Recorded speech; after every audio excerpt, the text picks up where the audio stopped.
तो प्रिय मित्रों, आज मैं आपकी मुलाकात एक ऐसे व्यक्तित्व से करा रहा हूं जिनके बारे में मैं परिचय नहीं देना चाहता।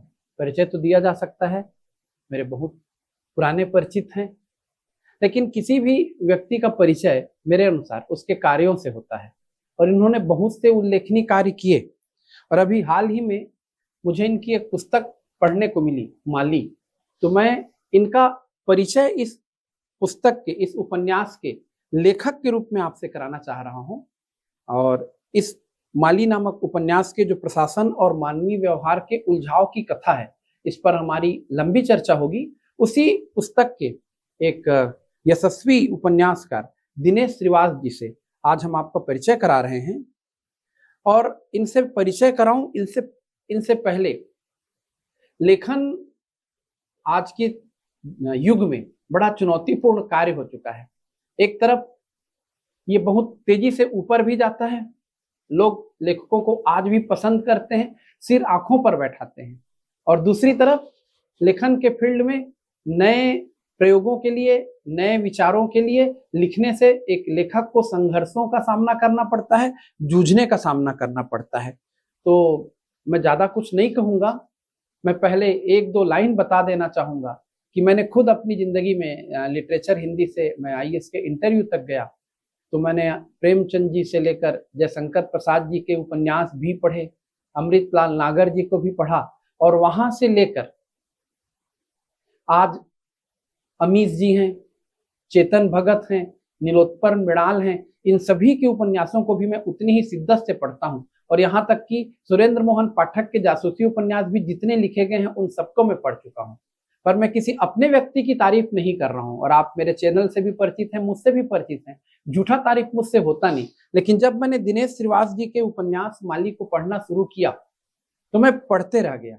और यही इस उपन्यास की क्या है विशेषता है कि किसी भी उपन्यास में संदेश तो होना ही चाहिए, समाज को कुछ नया सिखाने की उसमें ललक तो होनी ही चाहिए, साथ ही उपन्यास को बेहद तेज गति का होना चाहिए, बेहद रोचक होना चाहिए, बेहद रोमांचक होना चाहिए। तो वो सारी विशेषताएं इनके उपन्यास में शामिल हैं।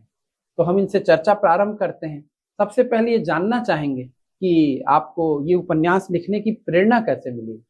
सबको नमस्कार। आप आदरणीय तिवारी सर को नमस्कार, मेरे गुरु हैं।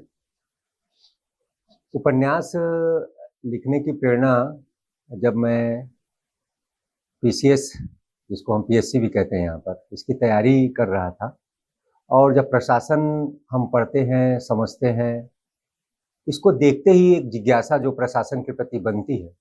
लेकिन जब प्रशासन में हम स्वयं उपस्थित हो जाते हैं, पहुँच जाते हैं, और उन चीज़ों को हम सैद्धांतिक रूप से देखते हैं और उसको अमल में लाते हैं, और वास्तव में हम उसे किस रूप में पाते हैं।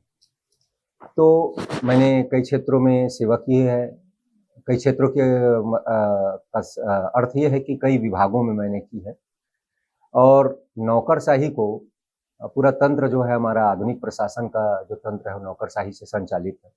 तो उसको देखा है, उसका स्वयं भी भाग रहा हूँ, उसको समझने का प्रयास किया है। तभी से जो है इच्छा थी कि इस पर लिखा जाए। साहित्य की दृष्टि से उपेक्षित विषय भी रहा है, तो बहुत कम इस पर लेखनी चलाई गई है। तो तभी से मन में थी कि इस विषय पर लिखना है, और जो हमारे अनुभव हैं, मेरे जो अनुभव हैं, या जो प्रशासन में इसको लेकर जो एक प्रतीकात्मकता है जनता के बीच में या प्रशासन के बीच में, उन सारी चीज़ों को जनता के सामने, पाठकों के सामने लाना है, ऐसा मेरा उद्देश्य था, और इसी के तत्वाधान में मैंने इसको लिखा है। जी, मैं प्रशासन के जुड़े अपने छात्रों को, क्योंकि प्रमुख रूप से हमारा चैनल प्रशासनिक सेवा की तैयारी कर रहे और प्रशासन में जा चुके छात्र ही देखते हैं, तो उनको बताना चाहूँगा कि जैसे मैंने कभी क्लासरूम में आपको सजेशन किया था कि आप जब स्टूडेंट लाइफ जीते हैं तो रिवॉल्यूशन 2020 जरूर पढ़ें। रिवॉल्यूशन 2020 पढ़ेंगे चेतन भगत का, तो आप निश्चित रूप से अपने छात्र जीवन के तनावों से, जो कि मानसिक तनाव होते हैं, आपको सामाजिक संबंधों को लेकर, आपको मित्रों के साथ संबंधों को लेकर जो तनाव आपको जीवन में आगे बढ़ने से रोकते हैं, उन तनावों से आप लड़ने को सीखते हैं। वैसे ही जब आप प्रशासन में चले जाएंगे या प्रशासन में जाने से पहले आप जूझना चाहेंगे तो आपको माली एक बार जरूर पढ़ना चाहिए। मैं तारीफ में नहीं कह रहा हूँ, क्योंकि मैं प्रशासन से लगातार जुड़ा हूँ और एक प्रशासक को जितनी चुनौती प्रशासन में जाने से पहले आती है, यानी एक छात्र जीवन में तैयारी करते समय, और उससे ज्यादा चुनौती उसे प्रशासक बनने के बाद आती है। तो इस चुनौती का भी इन्होंने बहुत बखूबी यहाँ पर वर्णन किया है, और ये साइकोलॉजी को भी अपने उपन्यास से जोड़ते हैं। तो हम इनसे जानना चाहेंगे, जैसे इन्होंने अपनी भूमिका में ही लिखा है अपने पात्रों का परिचय देते हुए कि जयेश और सोमेन के अवचेतन मन में क्षुद्रता व्याप्त है, लेकिन उन्होंने इसे चेतन पर हावी नहीं होने दिया। मैं आपसे जानना चाहूंगा कि अवचेतन मन की क्षुद्रता क्या होती है। मनोविज्ञान एक ऐसा विज्ञान है जो मनुष्य के मन की बात करता है, उसके मन के अंदर जो भावनाएं होती है, विचार होती है, उसको सामने लाता है। अवचेतन जैसे हम जानते हैं कि सब कॉन्शियस और एक कॉन्शियस और कभी कभी सुपर कॉन्शियस की बात भी हम करते हैं। हर व्यक्ति मूल रूप से अवचेतन से संचालित होता है, ये तो वैज्ञानिकों ने सिद्ध भी किया है। जो हमारे जीवन में हो नहीं पाता है वो अवचेतन में चला जाता है। जहाँ तक इस उपन्यास के पात्रों के अवचेतन की बात है, क्योंकि मनुष्य अपने मन से सारी चीजें वहीं से संचालित होती है। मनुष्य मनुष्य है, कुकर्मी भी है, सुकर्मी भी है। कोई मनुष्य ऐसा दावा नहीं कर सकता कि वो हर काम अच्छा करता है। मनुष्य है, इसीलिए वो उसने अभी देवत्व की प्राप्ति नहीं कर ली है। क्षुद्रता तो होगी, और एक प्रशासक में भी होता है, एक सामान्य व्यक्ति में भी होता है, उपन्यास के पात्रों में भी है। एक जो पात्र है, सहनायक हैं, वो सोमेन वर्मा, उसमें भी क्षुद्रता है, और वो भी युवा हैं, बहुत अधिक ज़्यादा युवा तो नहीं है, लेकिन जो उनके विद्यार्थी हैं उनसे बहुत ज़्यादा आयु में उनका अंतर भी नहीं है। तो आकर्षण जो है मानव होने के कारण स्वाभाविक है, आकर्षित होते हैं अपने छात्रा से। और जो क्षुद्रता उनके मन में आती है, जो प्रेम का विचार आता है, वो सारी चीज़ों को मैंने क्षुद्रता कहा है। लेकिन इसके बावजूद भी जो है वो जानते हैं कि वो एक शिक्षक है, और ये उनके कॉन्शस में है, और चेतन में भले ही पूर्ण रूप से ना हो, लेकिन चेतन में तो है। इसलिए मैंने कहा है कि क्षुद्रता है। अच्छा, फ्रायड का एक कोटेशन आता जी, है, हम जी। तैरते हुए हिमखंड के समान होते हैं। हाँ, मतलब जितने हमारे व्यक्तित्व का भाग बाहर दिखता है, जी। उससे 2/3 भाग पानी के नीचे जैसे हिमखंड का डूबा रहता है। हम भी अपने व्यवहार की बहुत सी बातों को छुपा जाते हैं। तो क्या आपके पात्र आपके उपन्यास में अपने अंतर्मन को छुपा जाते हैं कि पूरी तरह से आप उसका प्रकटीकरण कर देते हैं? सभी भावनाओं को, खासकर अवचेतन मन की सभी भावनाओं को तो जो है वो प्रकटीकरण मैंने नहीं किया है। हालांकि महात्मा गांधी जी ने जो सत्य के प्रयोग में कहा था कि जो अवचेतन मन की सभी बातें हैं वो आनी चाहिए। व्यक्तिगत रूप से मैं नहीं मानता कि अवचेतन मन की सारी चीजें जो है वो सामने आए। बहुत सारी ऐसी चीजें होती हैं, क्षुद्रताओं से युक्त होती है, जो दूसरा व्यक्ति उसको समझ नहीं सकता, उसको जानना भी नहीं चाहिए। इसमें भी ऐसा हुआ है, सारी चीजें नहीं आई हैं। कुछ चीजें जिसको एक निश्चित रूप देकर, उसका व्यवस्थित या उसका सुंदरतम रूप देकर उसको सामने लाया गया है, लेकिन जो उसका एक असुंदरतम रूप है उसको वहीं रखा गया, अवचेतन में ही रखा गया है। ऐसा जयेश भी करता है, जो इसका मुख्य पात्र है, जो प्रशासनिक अधिकारी है, और ऐसा सोमेन भी करता है। ठीक। और आपने तुलसीदास जी का भी जिक्र किया है कि तुलसीदास को खुद को खपाना पड़ा था, उनके खुद के अंदर जो रचना थी उसे खत्म करना पड़ा था तुलसी को। ये तो वे ही जानते होंगे। तो ये किस प्रकार का संघर्ष आप बताना चाह रहे हैं तुलसीदास जी का, उसे आधुनिक संदर्भों में आप कैसे जोड़ रहे हैं? यहाँ ये जो प्रकरण आया है, वास्तव में जयेश जो डिप्टी कलेक्टर है और उनकी पत्नी जो तहसीलदार है, उनके बीच का जो आपसी बातचीत है, विमर्श है, जो चर्चा है, उसमें आया है। और वो कहते हैं कि पुरुष तो सदैव जो है वो प्रेम स्त्री से चाहता है, लेकिन स्त्री बहुत मतलब अनुशासित होती है। कहीं कहीं पुरुष जो है, मैंने व्यक्तिगत ये मेरा अनुभव है, मैं किसी स्त्री वर्ग या पुरुष वर्ग पर जो है कोई आरोप इसको नहीं कर रहा हूँ, मैं इसको मढ़ नहीं रहा हूँ। तो उनका कहना है कि लेकिन जो है तहसीलदार जो मैडम है विमला, वो कहती हैं कि हर समय जो है प्रेम के लिए समय उचित नहीं होता और प्रशासनिक जीवन में या सार्वजनिक जीवन में हमें बहुत अनुशासित होकर चलना होता है। ये बात जो है जयेश को लग जाती है और वो दरकिनार करने का प्रयास करता है, उस प्रेम की भावना को जो है संकुचित कर लेता है। लेकिन जो इसमें प्रकरण आया है, इसमें जब जयेश के ऊपर जो है शैक्षिक क्या बोलते हैं दैहिक शोषण का जो आरोप लगा हुआ था और जिसके बाद वो जो है वहां से पलायन कर चुका था और जब उसकी वापसी होती है तब उससे उसकी पत्नी पूछती है कि क्या जिस औरत के साथ आपका संबंध जोड़ा जा रहा है उससे आप प्रेम करते थे क्या, और उसके बाद क्या हुआ, क्या वास्तव में प्रेम करते थे। तब इस प्रकरण के बारे में वो उत्तर देते हैं कि वास्तव में आप स्त्रियां यही चाहती हैं कि हम पुरुष जो हैं प्रेम को आपके सामने समर्पित करें, और जब समर्पित करते हैं तो आप बड़े हो जाते हैं, उस समय कहते हैं कि ये अनुशासन में नहीं है, और ऐसा ही हुआ था।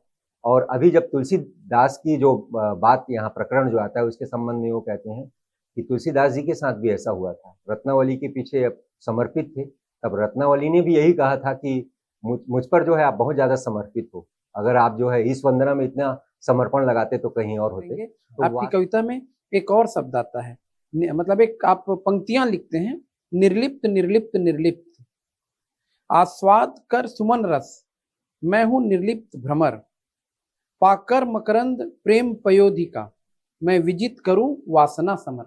तो मैंने तो आपसे चर्चा की तो आपने कुछ और भी समझाया थोड़ी देर पहले। मुझे ऐसा लग रहा था कि यहाँ पर आपका संदेश है कि भ्रमर निर्लिप्त हो जाए, मैं जो समझ पा रहा था, और वो वासनाओं से ऊपर आ जाए।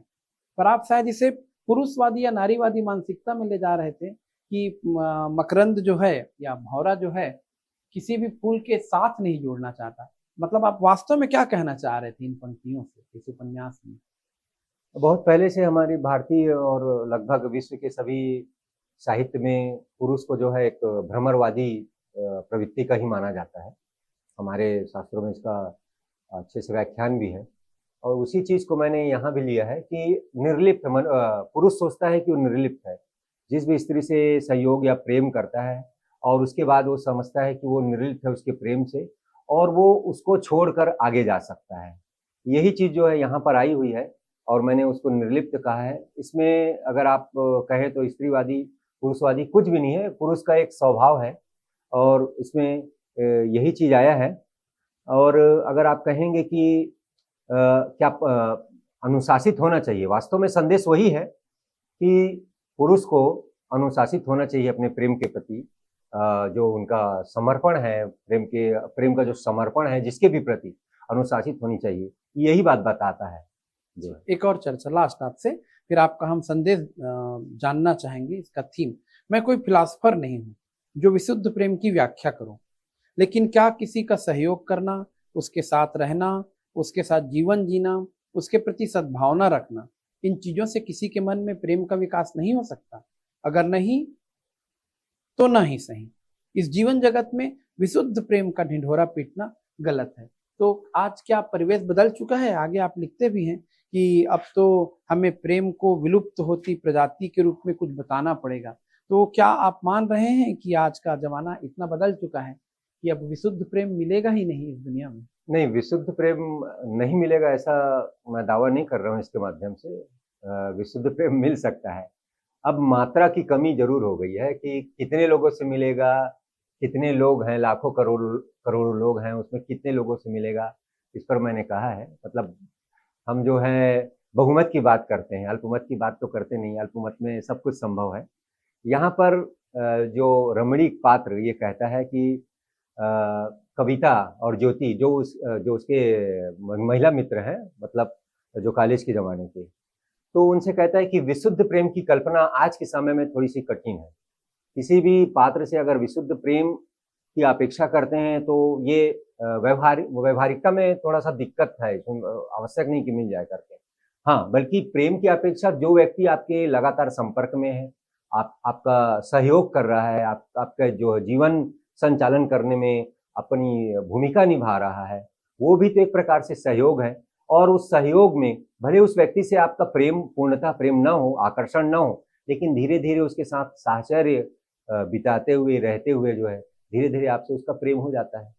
ऐसा हम पुराने विवाह में, अरेंज मैरिज में देखते भी हैं कि कभी कोई किसी एक स्त्री किसी पुरुष को देखा नहीं था, वो दोनों विवाह हुआ उन दोनों का, अनदेखा और अनजाना चेहरे से उनका विवाह हुआ। बाद में रहते हुए उनसे प्रेम पल्लवित हुआ और अच्छा प्रेम रहा। तो यही बात को हमारे सामने इंगित करता है, उसी प्रेम को। ये चर्चा तो बहुत लंबी जा सकती है। मैंने उपन्यास को पढ़ा और बहुत अच्छे से पढ़ा, और मैं तो बता ही रहा हूँ आपको कि जैसे दिल्ली के स्तर में हम लोग खुद गांधी चौक में रहे हुए हैं। 2003 में मैं खुद तैयारी कर रहा था सिविल सेवा की परीक्षा की, सीबीपीएससी की, और उस समय मेरा भी सब्जेक्ट था मेंस में लिटरेचर हिंदी, और दिनेश जी का भी सब्जेक्ट था मेंस में लिटरेचर हिंदी। तो हम लोग को गांधी चौक के अपने इस बिलासपुर का जो गढ़ कहलाता है, उसके पुराने हम लोग सिद्धहस्त, या बोलना चाहिए कि अनुभवग्रस्त या संघर्षरत लोगों में से एक हैं। और जैसे दिल्ली के स्तर पर आपने नीलोत्पल मृणाल जी का नाम सुना होगा। मैंने उनके ग्रंथ की कुछ समीक्षाएं भी डाली थी। यार जादूगर मुझे बहुत पसंद आया था। मैं अपने सभी छात्रों को उनको पढ़ने के लिए बोला था, और विद्यार्थियों ने पढ़ा भी उसे। उनके डार्क हार्ट्स को भी विद्यार्थियों ने पसंद किया। तो ऐसे ही हमारा एक क्षेत्र भी है गांधी चौक, और हमारा एक बिलासपुर का समृद्धशाली विरासत। तो मैं तो चाहूंगा ही कि मेरा हर विद्यार्थी माली को एक बार जरूर पढ़े, ताकि वो सीखे कि आने वाला जीवन उसके लिए कितना चुनौतीपूर्ण है। प्रशासनिक अधिकारी बनने के बाद उसकी चुनौती और कैसे रहेगी। इसके अतिरिक्त दिनेश जी कुछ संदेश देना चाहते होंगे, या आपकी भविष्य की लेखन की कोई तैयारी होगी, तो आप हमारे दर्शकों को बता सकते हैं। जी, जी। माली, जैसे इसमें माली शब्द है, आप जानते हैं माली जो है उस बगिया का माली होता है, जो उस बगिया को, फूलों को सींचता है, पौधों को सींचता है।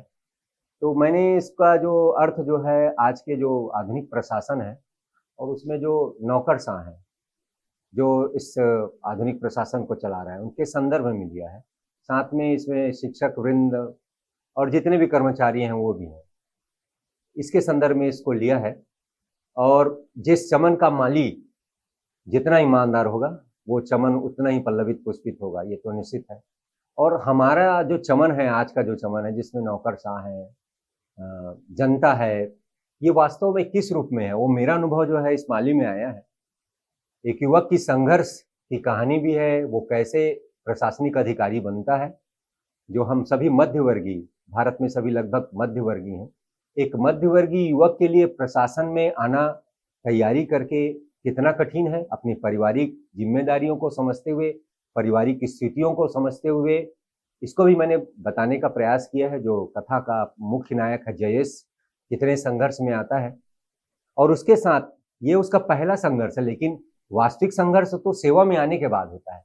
जब वो देखता है कि सैद्धांतिक रूप से मैंने जिसका अध्ययन किया है और जिस अध्ययन के पश्चात मैं जिस भावभूमि पर पहुंच रहा हूँ, जिस वास्तविक भूमि पर पहुंच रहा हूँ, वो वास्तव में कैसा है, और उसमें कितने षड्यंत्र हैं, कितने तरह के तालाब हैं, कितनी छोटी मछलियां हैं, कितनी बड़ी मछलियां हैं, और किस प्रकार एक दूसरे का शिकार करते हैं। इसके बावजूद भी उसको प्रशासन चलाना है, हंसकर चलाना है।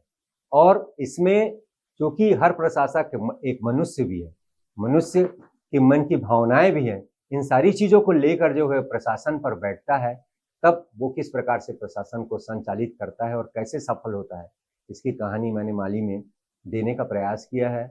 और मैं समझता हूँ हर विद्यार्थी को, खासकर प्रशासन में जो आना चाहते हैं, प्रशासनिक परीक्षाओं की जो तैयारी कर रहे हैं, उसको पढ़ना चाहिए इसको। और चूंकि हम प्रशासन को सुशासन तभी बना पाएंगे जब प्रशासन में हर किरदार जो है माली की तरह पूरी शिद्दत से, पूरी ईमानदारी से अपना कर्म करेगा। हर पौधे को, हर कली को जो है वो उतने ही प्रेम से रखेगा, है ना। तो मैंने इसमें कहा भी है कि ये जो है नौकरशाहों की कथा और व्यथा दोनों भी है, और मानवीय उलझाव की कथा भी है। मानवीय उलझाव तो है, उसके व्यवहार में उलझाव है, दोनों को समझना है और अनुशासित करके मैंने जितना भी इसमें अपने तरफ से देना चाहता, मैं दे सकता था इसमें संदेश जो है, मैंने इसको देने का प्रयास किया है। निश्चित रूप से इसको पढ़ने में आशा और जो है आशा का संचार होगा विद्यार्थियों में, और निश्चित रूप से हमारा जो नौकरशाही का जो प्रशासन है वो आगे भी सुशासन में बदल जाएगा। तो मेरे जो अनुभव थे मैंने उसको इसमें देने का प्रयास किया है। आगे भी मैं लगातार मैं लेखन में रत रहना चाहता हूँ। इसके पहले भी मेरी संवेदना एक कहानी आई थी जो मानवीय स्वभाव है मूल रूप से उसके ऊपर था। तो संवेदना का जागरण किस प्रकार से होता है, मानव में कितनी संवेदना होनी चाहिए, वास्तव में आज के समय में संवेदना कहाँ चली गई है, उसका हरण कहाँ हो गया है, उसको मैंने बताने का प्रयास किया है। अभी एक बड़ा परिप्रेक्ष्य मैं लेना चाह रहा हूँ अपने आने वाले उपन्यास में। वास्तव में एक युवक जो अपने जन्म के समय से भारत की आज़ादी 1947 में आई थी, लेकिन 1947 या उसके पहले या उसके बाद के दशकों में जो चीज़ें इस हमारे देश में रही, प्रशासन में रही, वो एक युवक को किस प्रकार आज भी प्रभावित करती है। इस पूरे परिप्रेक्ष्य को, इस पूरे फलक को मैं जो है उस उपन्यास में समझाने का प्रयास करूँगा। हालाँकि फलक बहुत बड़ा है और उसकी तैयारी भी काफ़ी लगेगी, काफ़ी समय लगेगा। ये मेरी आगे की योजना है लेखन में। बिल्कुल, आपको बहुत-बहुत शुभकामनाएँ। आपके लेखन का कार्य निरंतर आगे बढ़े और आप इसी तरह से सृजन में लगे रहें, लगातार लगे रहें। हम तो चाहेंगे इसी तरह के आप अन्य कई उपन्यास लिखें, कहानियाँ लिखें और सतत आगे बढ़ें। इन्हीं शुभकामनाओं के साथ हम अपनी वार्ता को यहीं पर विराम देते हैं। किसी दूसरे अंक में फिर दिनेश जी से मुलाकात करेंगे। तब तक आप एक बार उपन्यास को पढ़ें, समझें, जानें। धन्यवाद।